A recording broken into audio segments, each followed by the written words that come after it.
ဒီတစ်ခေါက်တော့ကျွန်တော်သမီးလေးရဲ့တငယ်ချင်းတွေအိမ်မှာလာပြီးတော့စော်တုံးကနေ့လေသာစားဖို့အတွက်ကျွန်တော် EB ခတ်စုတုံလို့ခေါ်တယ်ပဇွန်ကျော်ကိုကြက်ဥလေးနဲ့ပြန်ချက်တာလေးကိုထမင်းလေးနဲ့လုပ်ပေးပြပါတယ်အရင်ဆုံးပဇွန်ကျော်လုပ်ဖို့အတွက်ကျွန်တော်ပဇွန်လေးတွေကိုအခွန်တင်ပြီးတော့အမီပိုင်းသားလေးကိုတော့ခြံထားလိုက်ပါတယ်ပဇွန်လေးတွေခွာပြီးလို့အခွန်နဲ့အခေါင်းလေးတွေကိုတော့ကျွန်တော်ပါစတာလုပ်ရင်သုံးဖို့အတွက်စတက်ဖယ်ပြီးတော့ပဇွန် stock လေးလုပ်ထားလိုက်ပါတယ်ခွာပြီးသားပဇွန်လေးတွေကိုတော့အထဲထဲကအညစ်အကြေးကြောင်းလေးတွေကိုတွားကြလို့ရနေနဲ့ထိုးပြီးတော့ဖယ်ထားလိုက်ပါတယ်ပြီးရင်တော့ပဇွန်လေးတွေကိုကြော်ရမှာမို့လို့ကြော်တဲ့အချိန်မှာကွေးမသွားအောင်လို့ဘိုက်ချမ်းလေးတွေကိုဓာတ်နဲ့လီးပြီးတော့ပဇွန်လေးကိုဖြောင်းသွားအောင်လိုက်ပြီးတော့အကုန်လုံးကိုဖိထားလိုက်ပါတယ်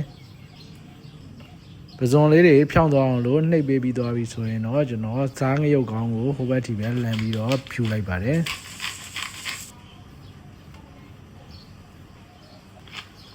စားငရုတ်ကောင်းဖြူပြီးသွားပြီဆိုရင်တော့ပဇွန်လေးကိုကြော်ဖို့အမုံကပ်ဖို့အတွက်ခွက်တစ်ခွက်ထဲမှာကျဲဦးနောက်တစ်ခွက်ထဲမှာတော့ဂျုံမုံနဲ့နောက်တစ်ခွက်ထဲမှာတော့ bread crumb ကတ်ကြော်မုံလေးတွေကိုထည့်ထားလိုက်ပါတယ်ပြီးရင်တော့ဂျုံမုံအရင်ကကျဲဦးလေးကပ်ပြီးတော့ bread crumb ကတ်ကြော်မုံလေးကတ်ထားလိုက်ပါတယ်ကတ်ကြော်မုံလေးတွေကတ်ပြီးသွားပြီဆိုရင်တော့ပဇွန်လေးကိုစီထဲမှာထည့်ပြီးတော့ကြော်ထားလိုက်ပါတယ်ပဇွန်လေးတွေကျက်ပြီးသွားပြီဆိုရင်တော့ဆယ်ထားလိုက်ပါတယ်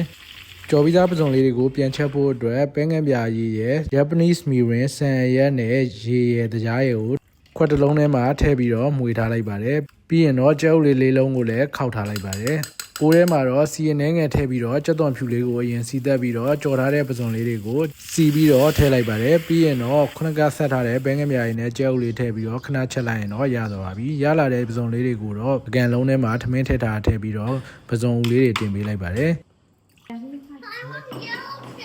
Yeah, still out of it. Good. Yeah. For me, thank you.